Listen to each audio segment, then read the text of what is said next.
Good morning. This is Stephen with the Flint Genesee Chamber of Commerce. I'll give just a few seconds for our streams to turn on. We're here this morning to talk about the Restart Flint Genesee Grant Program.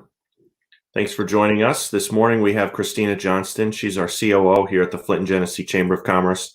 And we're also joined by Carolyn Bloodworth, but I'll hand it over to Christina to introduce our guest. Thanks, Stephen. We're really excited today to have this webinar to tell you about a new grant opportunity to support small businesses. We're going to go over several things today, some background on the program. We'll go through how to find it, how to apply, and do some Q&A at the end. But before we get into that, I'd like to turn it over to Carolyn Bloodworth, who is the Secretary and Treasurer of the Consumers Energy Foundation. And we're just very grateful that Consumers has committed $200,000 to support small businesses in Flint and Genesee. And Carolyn, maybe you could say a little bit more about that. Well, thank you, Christina, and good morning. I'm so happy to be here. Consumers Energy is really proud to be able to support small businesses. We recognize that small businesses are really the backbone of Michigan's economy, and we really wanted to do something to help. We also recognize that small business struggles, particularly women and minority-owned businesses as well. So we made an investment of $1.8 million, and we're so pleased that $200,000 of that is coming to Flint and Genesee County. We want to be able to help small businesses take care of the business at hand and make sure that they have what they need to be able to stay open and stay active. And this is in addition to all the other supports that Consumers Energy provides to small business. We've got an active website and we have a business line for small businesses to call. We want to provide the help that small business needs. We're looking at energy efficiency programs and other great opportunities to help them be able to deliver services for their customers and their clients. We couldn't be more proud to be able to provide this support, and we really want to help everyone to power through this crisis. Thanks so much, Carolyn. And again, thanks so much to the Consumers Energy Foundation for supporting Flint and Genesee and small business here. This is a great opportunity for our businesses to restart our economy and get them to do so. We appreciate that. Okay, I'm going to move right in then and give you a little bit of background about how we got here.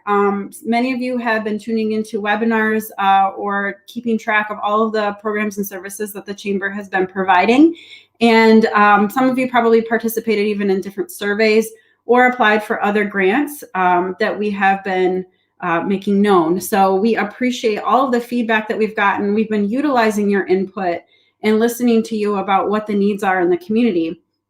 And certainly we are hearing things about cash flow and the health and safety of your customers and employees as top priorities. But more recently, we're hearing about when we open and we must abide by certain protocols, what are those protocols and how are we going to absorb the costs associated with making those adjustments to our programming? Some of our webinars have already featured some best practices and some suggestions. We're continuing to get advisement from the state government about what will be required. And we know that many businesses are already thinking and being proactive about the ways that they will respond to making sure their customers and their employees are safe and that their businesses are ready to go when they can open. So that's kind of how we got here and why we felt it was imperative to create a program that provided support to small businesses, not only in letting them know what it is that they might want to be thinking about, but also in providing resources to them to help make those adjustments. So we set out almost immediately to drum up some supporters of small business, and Consumers Energy is the first to join us in this pursuit. We are pursuing additional funders. So as we go through the requirements here, we will be thinking about these in a way that one application with potentially multiple rounds of funding made available based on the funders that we're able to procure. So Consumers Energy is in here now, and we hope to be telling you more about additional funders in the future. But what you should know is the application that we're going to describe here today and that will be open at the end of our webinar is going to be the same application no matter what funder and what caveats that they're interested in funding. So we hope that you will find that this application covers the gamut of things and that will be scored differently based on the different funders' priorities. So Carolyn talked a bit about consumers energy with a particular interest, a geographic interest in Genesee County. So eligible businesses must be located within the county. They must have less than 50 employees. So we're looking at small businesses.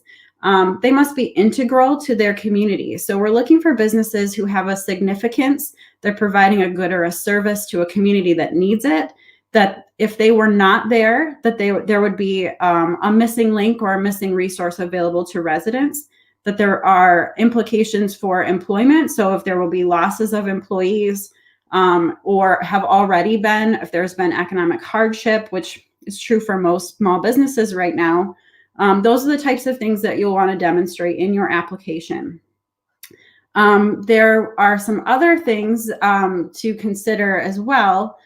We want to make sure that we're supporting businesses that have been most significantly impacted by the stay home, stay safe orders. So those are things like barbershops and hair salons, tattoo parlors, bars and restaurants, retail organizations, businesses, construction and landscaping, daycare, senior living and care facilities, and non-critical manufacturing. So those that might support automotive.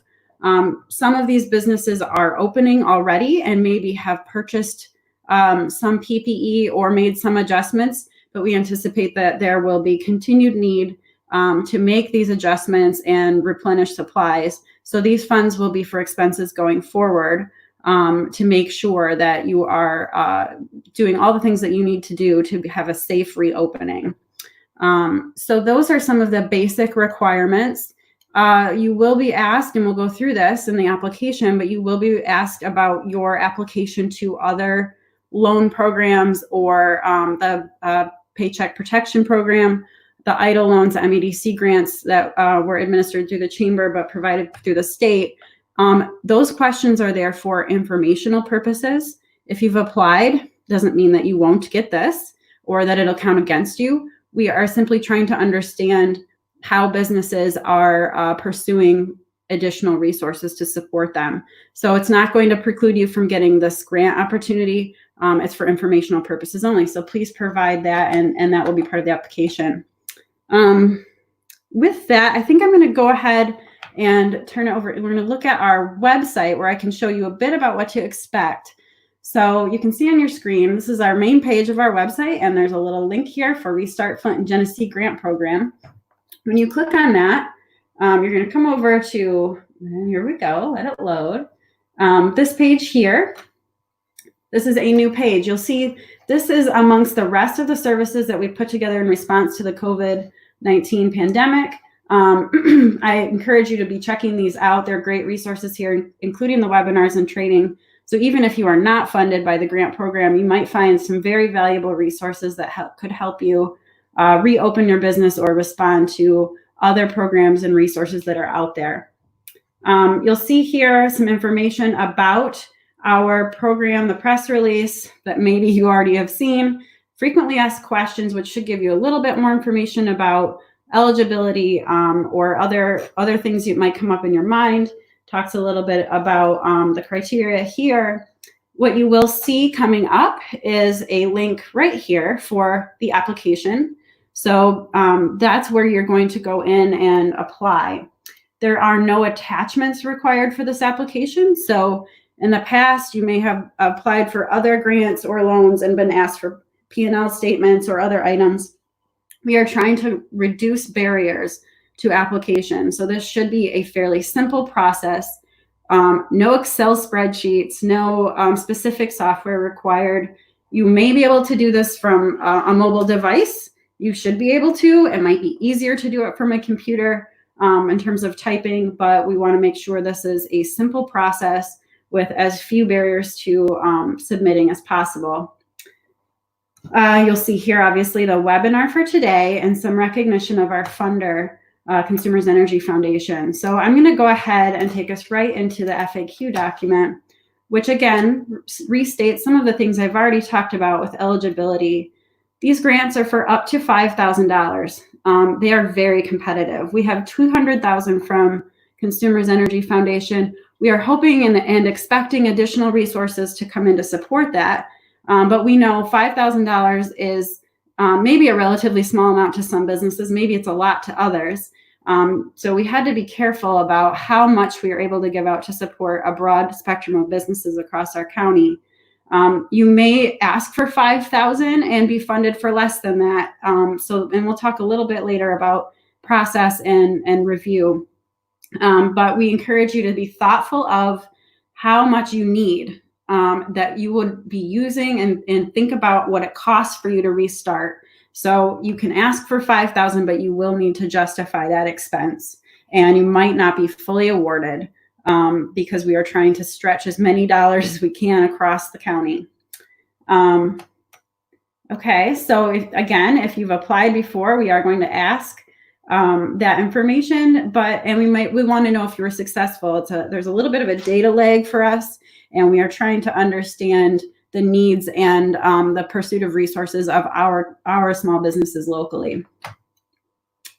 Okay, so there is a preference to those who are supporting their communities in ways of employment, also in goods and services provided.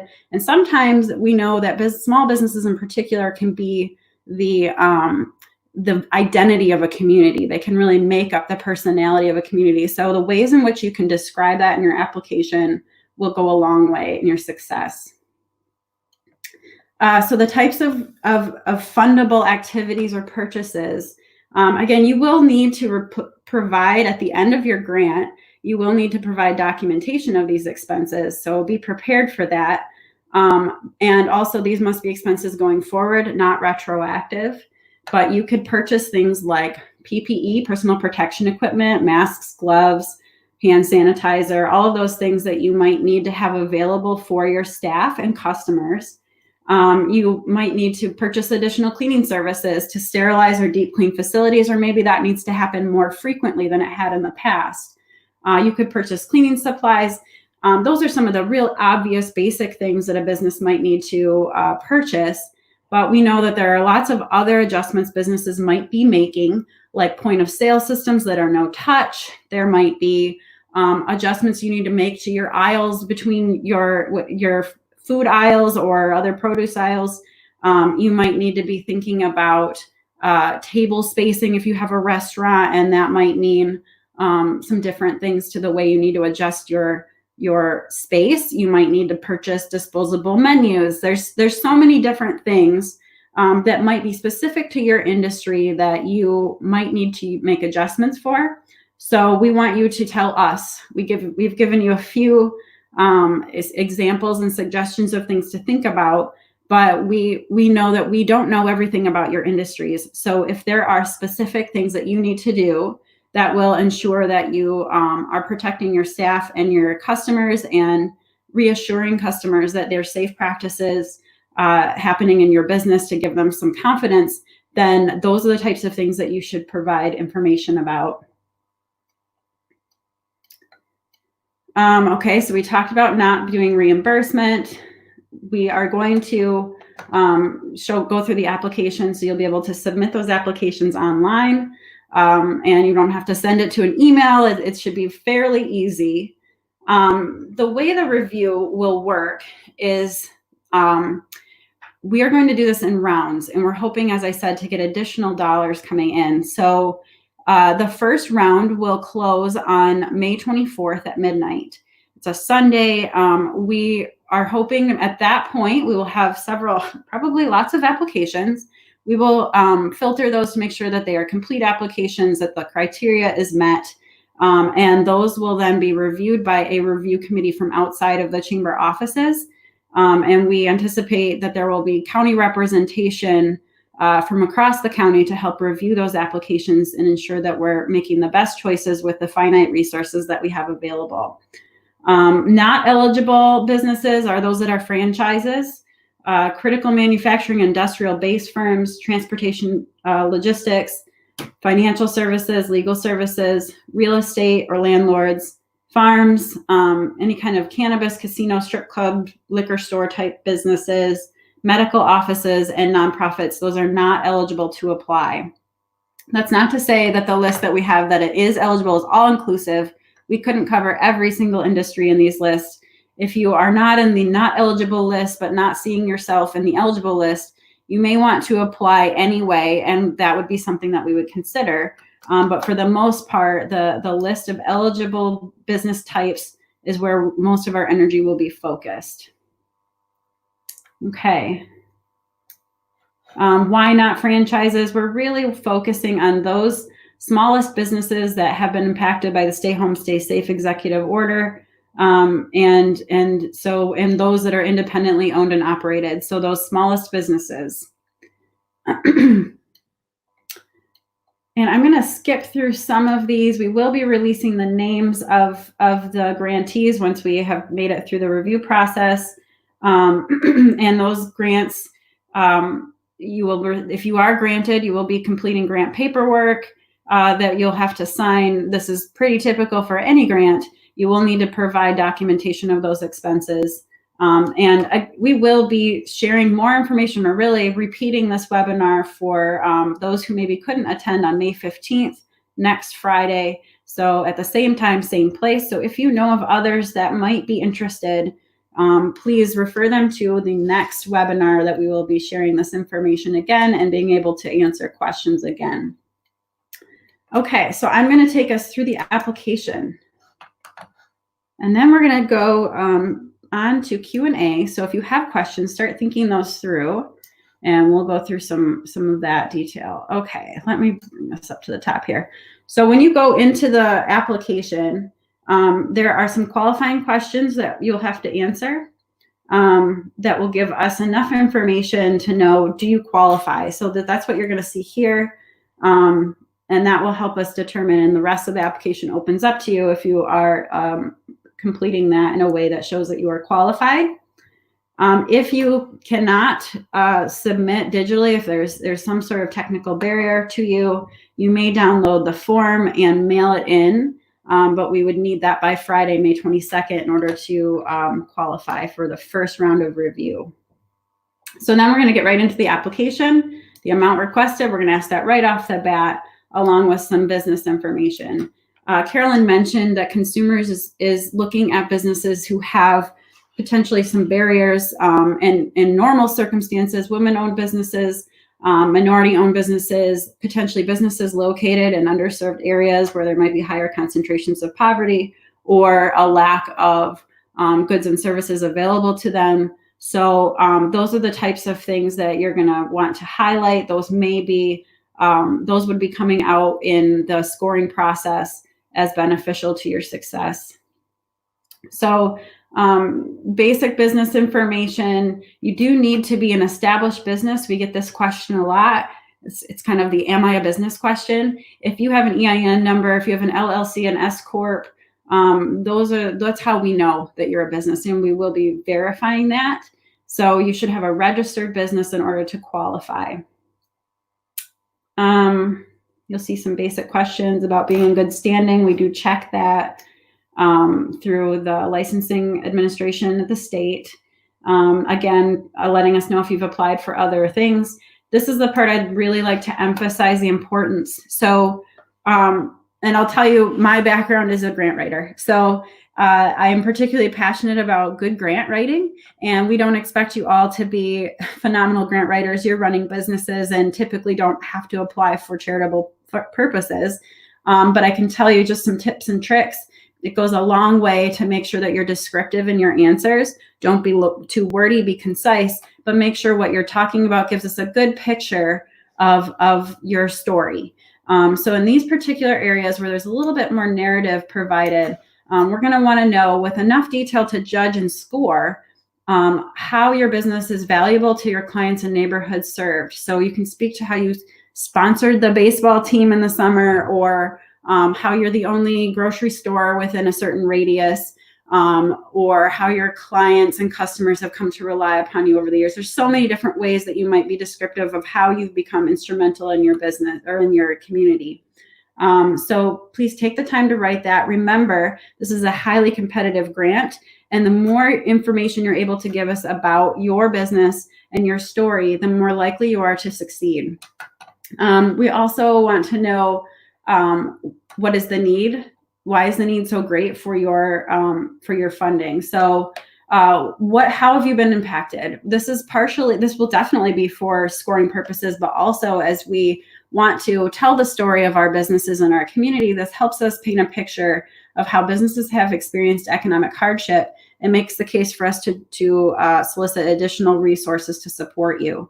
So please be descriptive here about how you've been impacted. And then this is kind of more the budget section. So we've asked you to supply at the front end, what is your grant request, the dollar amount, and here we will tell us exactly what would those dollars be used for. They can be estimates, but the more close you are on what you think your expenses will be, the more helpful it is to review.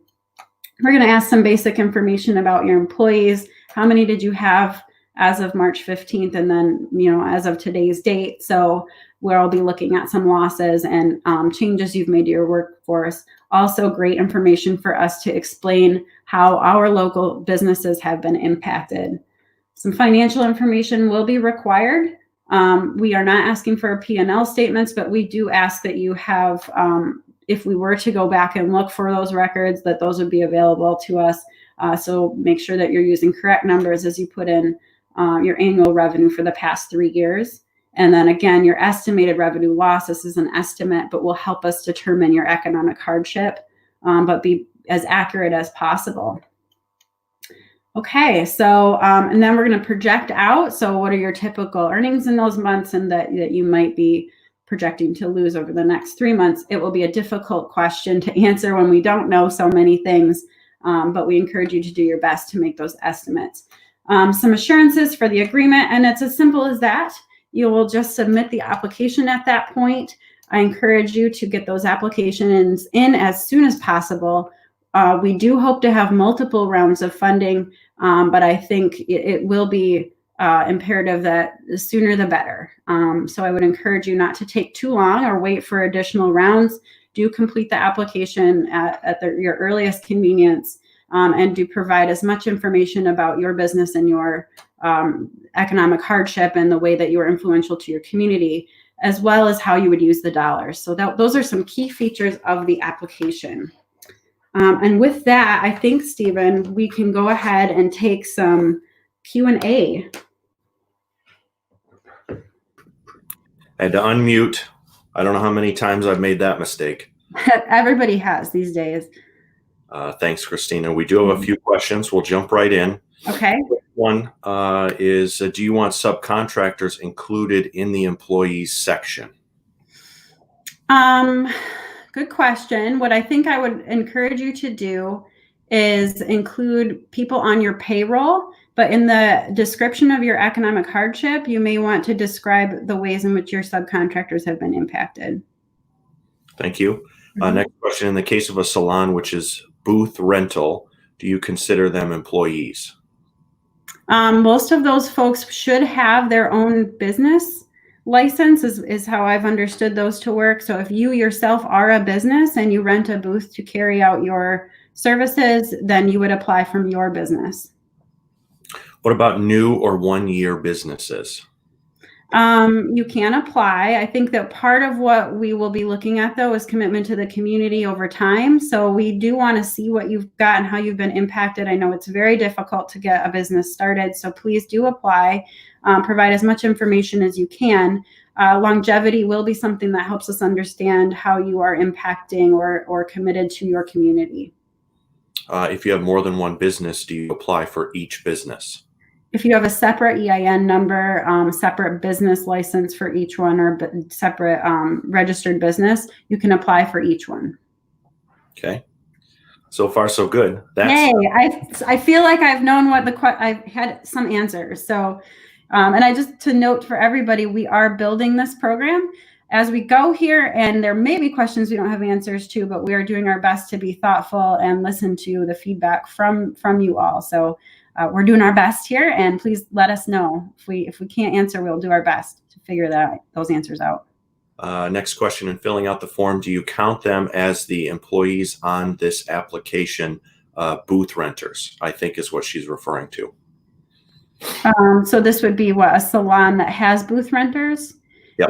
If those booth renters have individual businesses, I would not consider them to be employees, but I think you may want to, again, describe in your economic hardships section about how that has impacted your revenue. Next question, and this is a follow-up to a previous one. So just to clarify, for a construction-related business with no employees, only subcontractors, include them only in the section about financial hardship. That would be helpful, yes. Okay. Can the grant be used for bills such as electric and water? No, unless there's some reason why you've had to make some adjustment that would be for your restart. I can't exactly think of what that might be. So this is not for your regular expenses of your business, but for those expenses you might incur to restart, reopen, or adjust if you've been open. Some restaurants have maintained, but have new requirements that they might need to employ in order to reopen. So this should be about expenses associated with a restart. Okay. There's another comment here about booth renters are not considered having their own businesses. You have to be a registered business with the state of Michigan, so you're probably paying some sort of income tax or have some sort of reporting requirement. Would be how we would understand if you're a business in good standing. So far, so, oh, will I be able to review this webinar later? Yes. This is being recorded. We'll post it on our site. It'll be shared on, it's on YouTube as well, so you'll be able to reference it when the live is over. And we will be doing another one next Friday, so we're hoping to continue the message. And for those that have missed it or don't have the time or ability to go in and review this one, we'll be doing this all over again. 10 o'clock. Next question, how long does it take to receive the grant funds if they're not selected to receive funds? Good question. I'm going to do my best to answer it. So what I can tell you is we don't know how many applications we're going to get. What we're going to be doing, I imagine it's going to be a lot. We are going to be doing all of the necessary filtering for those that are complete applications and those that are not, and getting to the best group that we can for a review committee that is going to be outside volunteers. So we want to be respectful of their time, not put too much of a toll on them, but our hope is to get these expedited as soon as possible. We wanted to set timelines that get dollars in the hands of businesses as quickly as we can. So we will be working diligently to get those dollars out. I don't have an exact timeline or date for you, but I can promise that that's going to be as expeditious of a process as we can make it. Are there resources on where to purchase necessary PPE? That is a great one. And we have been compiling some resources from the Michigan Chamber that can give you some places you might want to call. We're also trying to identify local businesses that may have maybe distributing or producing PPE or other materials that would be common to all businesses. So we hope to provide some guidance about that going forward. We want to make sure that those that we find have the capacity to serve. So we want to be careful and thoughtful about how much they have to offer. And I didn't mention it, but we will also be providing as much technical assistance to go along with these as possible. So if we find that we're getting a lot of applications in certain industries and those are the ones that are being awarded, we have the possibility of creating some training series that would help you identify other things you might want to consider to make sure that you're prepared to serve your customers and to protect your employees. Could be things everywhere from legal things and liability all the way to physical changes you might want to think about for your space. We've already done one for restaurants that our team put together, and it was very helpful. So we hope to continue to provide you with that type of technical assistance, as well as support from partners from SBDC, Tracy Joseph, who's the guru in our office of all things small business, relaying people to the services they need. Does reopen include building, leasing, or rent?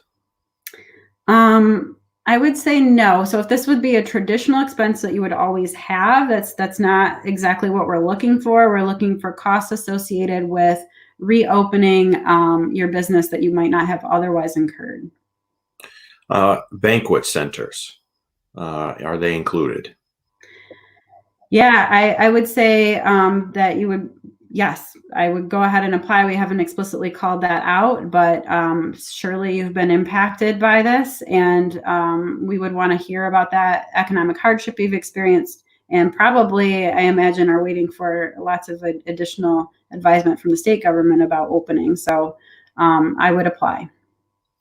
There's a question here about a specific business, but I'll just ask, shopping and retail. Is it safe to say that those are included? Yes. Okay. There's another question regarding the salon. So I think I might encourage you to reach out directly to Tracy Joseph to ask the questions about your situation. Mm-hmm.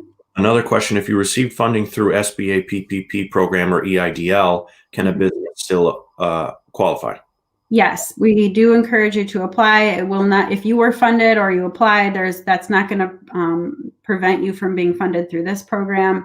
We will be asking that question purely for informational purposes to understand the need and how our businesses have benefited from those other resources. Let's see. So far, so good. There was a question earlier about nonprofits. I know it's called out in the FAQ, but will you touch on that? Sure.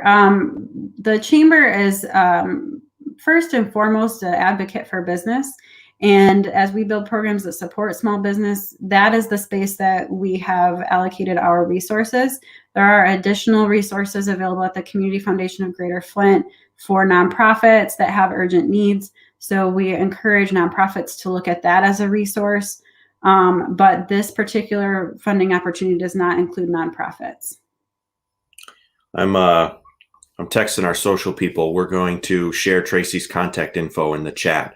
You can also find it. Is it on the FAQ page? It is. So it'll be on the grant application as well. And I believe it's in the FAQ page. Okay.